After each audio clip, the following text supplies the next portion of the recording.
À quelques minutes maintenant du week-end, on retrouve Émilie Lorette pour sa chronique Bien-être. Salut Émilie. Salut Gaëtan. Alors on parle souvent d'estime de soi, on sait que c'est important finalement pour bien vivre, mais qu'est-ce que c'est finalement ? Et du coup, je vais commencer par des chiffres qui sont quand même, je trouve, assez hallucinants. On sait aujourd'hui qu'on vit dans une société où on reçoit 8 marques d'attention négatives contre 2 marques d'attention positives. Ce qui veut dire qu'à peine 20 ans, donc on a déjà bien plus, tous les deux, on a déjà reçu entre 22 et 26 000 heures de marques d'attention négatives. Waouh. C'est un truc de fou. Donc c'est quoi ? C'est des petites critiques, c'est ça ? C'est des critiques. Ouais. On pointe toujours ce qui va pas. Le meilleur exemple qu'on peut donner, c'est à l'école, nos parents. Ils regardaient 2 secondes les notes qui allaient bien et ont passé 2 heures en fait sur tout ce qui n'allait pas. Ça commence de petit et ça nous suit en fait jusqu'à l'âge adulte. C'est vrai, j'y repense et oui, c'est vrai. En entreprise, c'est la même chose. On passe des heures à parler de ce qu'il faudrait qu'on améliore et on parle jamais de ce qui va bien. Donc voilà, c'est à toujours pointer ce qui va pas, à critiquer. Nous sommes aujourd'hui quand même le pays utilisant le plus d'antidépresseurs.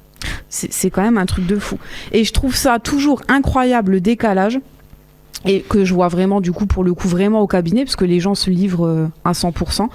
Le décalage qu'il peut y avoir entre ce que les gens montrent d'eux, que ce soit à leur famille, leurs conjoints, leurs enfants, les amis, au travail, etc., et ce que la personne, en fait, elle pense d'elle-même. Et ça, cette évaluation-là que la personne, elle pense d'elle-même, ça s'appelle, en fait, l'estime de soi. Oui, le fameux masque qu'on met. Exactement. Pour cacher les apparences. Exactement. Et l'estime de soi, souvent ça cafouille. Ça cafouille tout le temps. L'estime de soi, c'est quoi ? On sait pas. La confiance en soi, c'est quoi ? On sait pas finalement. On sait pas mettre des mots. Aujourd'hui, je vais vous parler de ça. Et l'estime de soi, finalement, elle est composée de 3 éléments. L'estime de soi, c'est la confiance en soi, c'est l'amour de soi et c'est l'image de soi. C'est la composante de ces 3 notions qui font en fait l'estime de soi. Donc déjà, la confiance en soi, c'est quoi ? La confiance en soi, c'est l'évaluation, donc ma propre évaluation, c'est pas les autres qui évaluent, c'est juste moi, mon évaluation de mes capacités à faire quelque chose. Donc là, on est vraiment dans le faire. Dans les compétences. Les capacités. Dans mes capacités.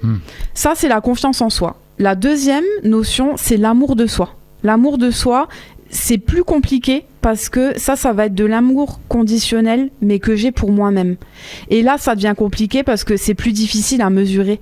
Parce qu'en fait, il n'y a rien de visible, il n'y a rien de concret. C'est notre propre vision, en fait, de moi-même. De qui on est, de ce qu'on reflète. Exactement. Ouais. Et donc là, pour jauger ça peut être compliqué. Ouais. Et c'est là que souvent, ça devient flou parce qu'en fait, on ne sait pas. Et souvent, on prend amour de soi pour confiance en soi, alors que ce n'est pas du tout la même chose. Oui, c'est plus abstrait. C'est plus abstrait. Et la 3e composante, c'est l'image de soi. Ça, c'est plus facile, c'est comment je me vois physiquement. Ouais. Là, c'est souvent, je serai plus heureux, je me sentirai bien quand je vais perdre 20 kilos. Ouais. Des choses comme ça. Et du coup, comme je disais, on peut en fait mélanger confiance en soi et amour de soi. Là où c'est le plus marquant, ça va être par exemple, on reprend le boulot. On a notre évaluation annuelle et on ressort de là, ça s'est pas très bien passé. Notre chef nous a donné quand même pas mal de points d'amélioration par rapport aux objectifs qu'il nous avait fixés. Pas mal de critiques. On y revient. On sort de là et la personne va se dire je suis nulle. Je suis bon à rien. Ouais. Alors qu'en fait, rien à voir. Oui. Là, pour le coup, confiance en soi, là, il te parle de tes compétences. Donc les compétences, tu peux les améliorer. C'est quelque chose de factuel. Mais je suis nulle.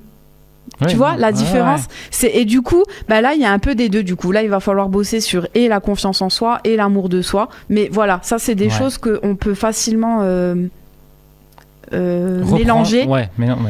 Et du coup au final l'estime de soi, c'est l'une des sources essentielles de la joie de vivre. Elle permet de s'accepter, de s'aimer et de pouvoir aimer les autres. Alors vous en êtes où de votre confiance et de votre estime de vous ? C'est important, c'est vrai, c'est bien d'en avoir parlé. C'est la base. Précis et détail. Merci Émilie. Merci. Je trouve que cette rubrique a été très bonne. C'est important de le dire, c'est vrai. Non mais voilà. Merci beaucoup. Il faut se féliciter, c'est important. Si on veut te retrouver pour d'autres conseils, on te contacte comment ? Alors mon site c'est www.oserlenvol.com et mes réseaux Facebook, Instagram c'est Oser l'envol. Tout simplement. Merci beaucoup, bon week-end. Merci, bon week-end. Et à la semaine prochaine.